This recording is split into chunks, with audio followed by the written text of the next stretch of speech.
Hello, everybody, and welcome to Family Home Evening. As Mother's Day is Sunday, I told my husband that I wanted to do the message this week.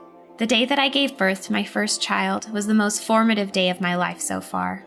Not because that was the day I became a mother. No, I've been becoming a mother in small ways since I was a little girl, and I continue to become a mother more and more each day. That part was natural for me.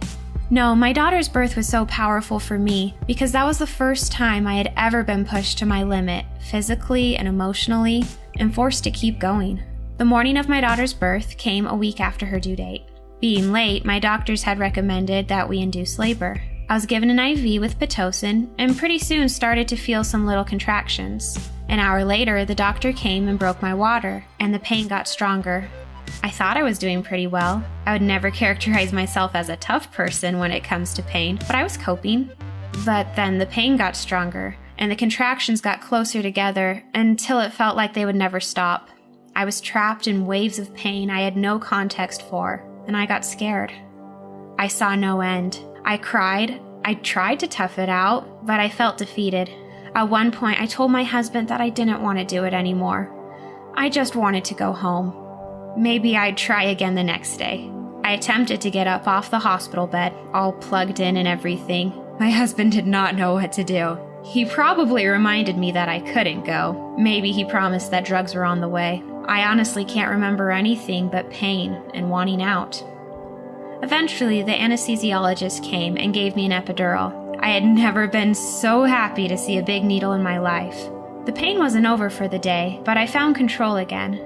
Many hours later, I delivered a healthy baby and was overwhelmed with completeness and joy. Now, I had basically ideal circumstances in this journey to having a baby. I never felt the heartbreak of infertility or miscarriage, or the incredible stress of adoption. My pregnancy symptoms were manageable. I had a good doctor and angelic nurses. I was blessed in every way, and I knew it. Even so, it was still so hard.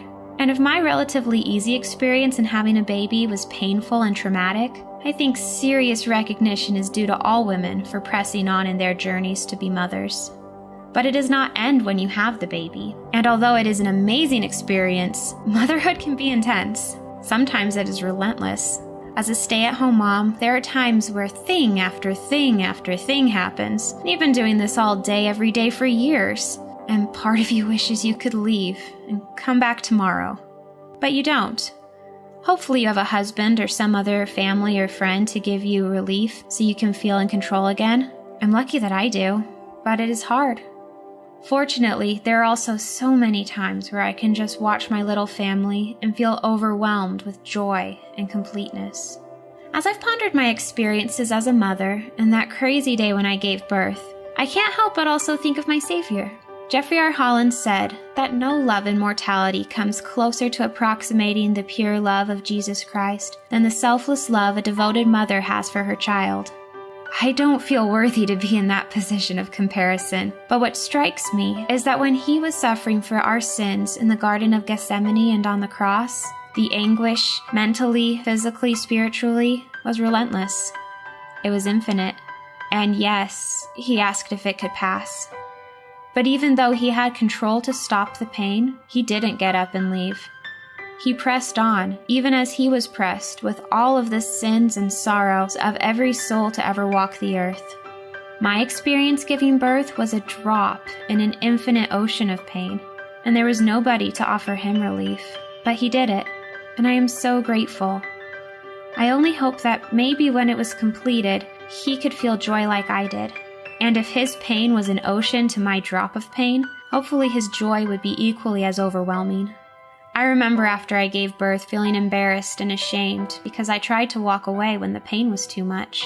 And those times when I feel overwhelmed and think, I don't want to mom anymore today, I feel so guilty for the thought because I adore my family and I know how very blessed I am. But my message to moms out there who may be struggling is that Christ also struggled and asked for relief from his heavy burden. You can still be a good mom who loves her children and ask for help.